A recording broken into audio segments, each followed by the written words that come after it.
যে America style of operation সেটাকে খুব সুন্দরভাবে স্টাডি করেছে। স্টাডি করে তারা কি করেছে, তারা তাদের যে ডিফেন্স কাম অফেন্সিভ ডিফেন্স, একটা নতুন টেকনিক তারা ইউজ করেছে, যাকে আমি বলবো মোজাইক টেকনিক অফ ডিফেন্স। আচ্ছা, কি সেই মোজাইক? মোজাইক যেরকম আমরা বাড়িতে মোজাইক দেখি, এই ইরানকে 31টা সাব ডিভিশনে তারা ডিভাইড করেছে। 31 sub division, right from here complete এই পর্যন্ত 31টা সাব ডিভিশনে। সেই ডিভিশনগুলো হচ্ছে মোজাইক, যেরকম এরকম 4, এরকম এরকম 4, এরকম এরকম 4, এরকম 4, এইভাবে 31 মোজাইকে এরা ডিভাইড করেছে। ডিভাইড করে তারা কি করেছে, যে ইরানের যে main force Iran revolutionary guard, সেই ইরান রিভলিউশনারি গার্ডকে তারা ডিসেন্ট্রালাইজ করে দিয়েছে কমপ্লিট। ডিসেন্ট্রালাইজ কেমন? এই এক একটা মোজাইকে, ওই 31টা মোজাইকে 31টা ব্যাটল গ্রুপ তারা ডিফেন্স হিসেবে ডিপ্লয় করেছে। তার মানে যদি একটা ব্যাটল গ্রুপ ও আমেরিকা বা ইসরায়েল বা যে কোনো ফোর্স যদি ক্যাপচার করে নেয়, বাকিগুলোর উপরে এফেক্ট হবে না। Similarly decentralise command and control মানে একটা ব্যাটল গ্রুপ যদি ডিস্ট্রয় হয়ে যায়, আরেকটা ব্যাটল গ্রুপ একেবারে ইনট্যাক্ট থাকবে and they will keep fighting. কিন্তু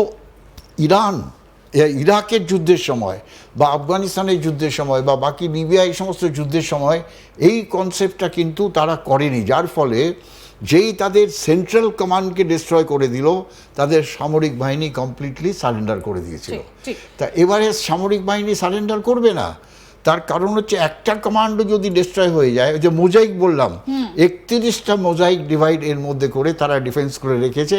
আর রাইটলি তুমি যে বললে, ওই সমস্ত ডিফেন্সিভ যে ইয়েগুলো আছে, ইনফ্রাস্ট্রাকচারগুলো আছে মাটির তলায়। একদম, আমরা মাটির তলার বিষয়টাও আপনার কাছ থেকে জানবো, কিন্তু এর ভূপ্রাকৃতিক বৈচিত্র্যের জন্যই কি ইরান এতটা সুবিধে পাচ্ছে বলে আপনি মনে করেন? One of the advantage. কিন্তু আরেকটা জিনিস যেটা সব থেকেই গুরুত্বপূর্ণ যখনই আমরা এরকমভাবে যুদ্ধের মধ্যে যাই, প্রথম কথা হচ্ছে যে আমরা যখন এনিমিকে অ্যানালাইজ করি, প্রথমে ভূপ্রাকৃতিকটা আমরা অ্যানালাইজ করলাম, যে কি ধরনের টেরেন, সেখানে কি ধরনের weapon system, arms, ammunition, infantry, mechanised tanks আমরা ব্যবহার করব, সেটা আমেরিকা ফেল করেছে।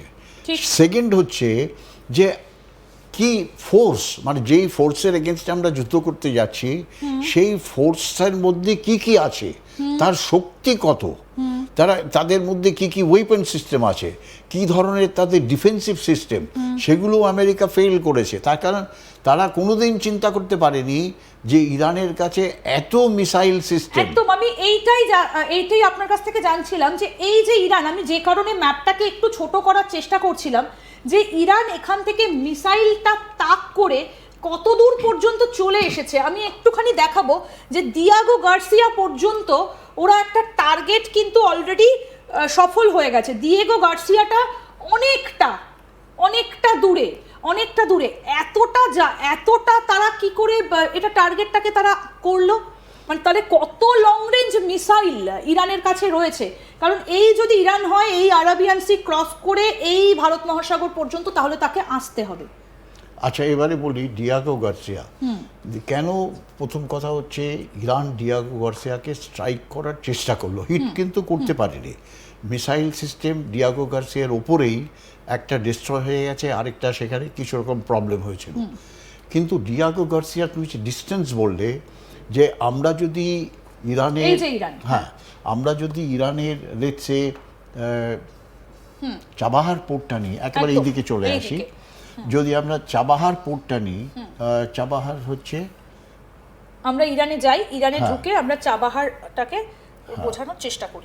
এই যে এইরকম জায়গাতে হচ্ছে চাবাহার, ঠিক আছে। হ্যাঁ, আচ্ছা, আমরা এই যে চাবাহার, আচ্ছা বড় করেছে, এই যে চাবাহার, হ্যাঁ, আচ্ছা, এই যে চাবাহার। আমরা যদি চাবাহার পোর্টটা নিই, চাবাহার পোর্ট থেকে যদি আমরা ডিয়াগো গার্সিয়া যাই, মিনিমাম ডিস্টেন্স হচ্ছে 4000 কিলোমিটার।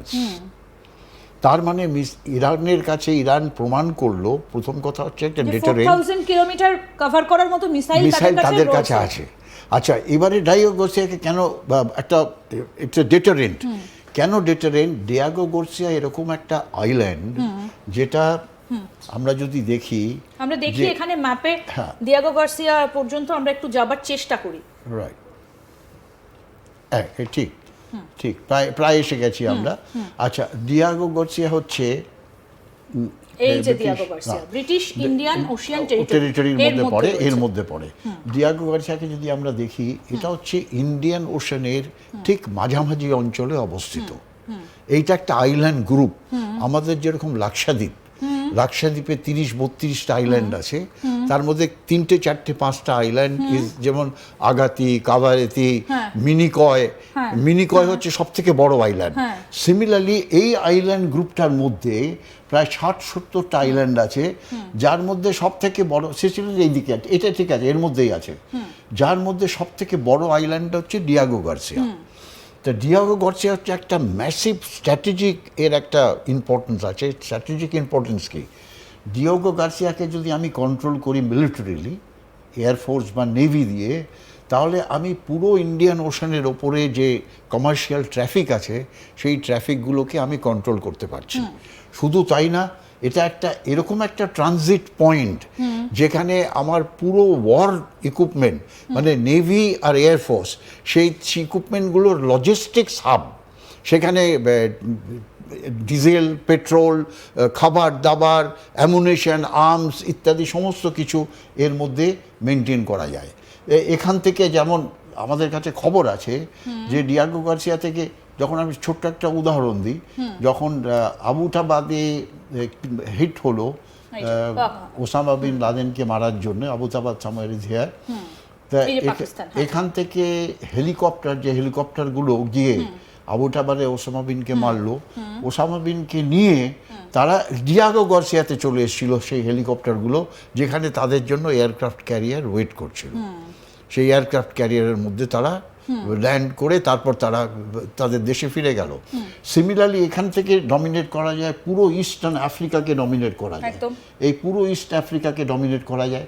তারপর আমরা যদি দেখি এই কমপ্লিট সাউথ এশিয়ান কান্ট্রিজগুলো, ইন্ডিয়া, দেখেন আমাদের যে এখান থেকে লাক্ষাদ্বীপের যে মিনিকয় আইল্যান্ড, যেটা সব থেকে নিচে, এই মিনিকয় আইল্যান্ড, তার থেকে এই Diego Garcia is just about 2000 kilometres.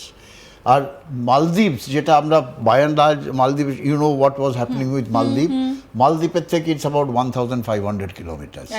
যা এটার একটা অত্যন্ত গুরুত্বপূর্ণ একটা স্ট্র্যাটেজিক ইম্পর্টেন্স আছে, যার ফলে আমেরিকা চায় এটাকে ধরে রাখতে। আর ইরান প্রমাণ করলো যে তোমরা যদি কোনো যুদ্ধটা যদি প্রলং করে ইরানের মধ্যে, তাহলে হয়তো তারা এই দিয়াগো গার্সিয়াকে ব্যবহার করবে। তারা এদিকে, হ্যাঁ, না তো দিয়াগো গার্সিয়াকে ব্যবহার করবে ফর লজিস্টিক